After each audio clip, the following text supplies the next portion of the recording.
Hi everyone, today we will be learning how to repeat column headings in a print. So if you have a large data set that you want to print in and you want the first heading which is in row 1 to repeat in all the pages, uh, what you need to do in order to do that.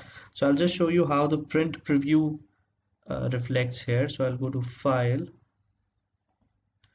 I'll go to Print. So this is the print preview here. On the first page, you see there is a heading. If I go to the next page, there is no heading up top. So you'll not be able to figure out what is the employee ID, what is the month column, and other key columns here. So in order to avoid that and resolve it, I'll tell you what steps you need to take. So you need to go to page layout, which is here. Once you go to page layout, there will be an option which says print titles. You need to click on this. Once you click on this, there will be a window which pops up. So on this window, there are two options: rows to repeat at top and columns to repeat at left.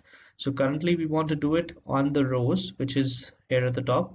So I'll click on this arrow and I'll select the first row here, and I'll click back on this arrow and click on OK. So once I do that, let's go again to the print preview and see what happened here. Print. So on the first page, there is the heading which was already there. Oh, when I go to the next page, the heading again resembled. It appears here. On the third page, again, we have the heading. So if you print it, you will get the headings on all the pages. You just need to hit the print button and the rest will be done. So if you like the video and if it was helpful, please hit the like button and subscribe to my channel. Thank you.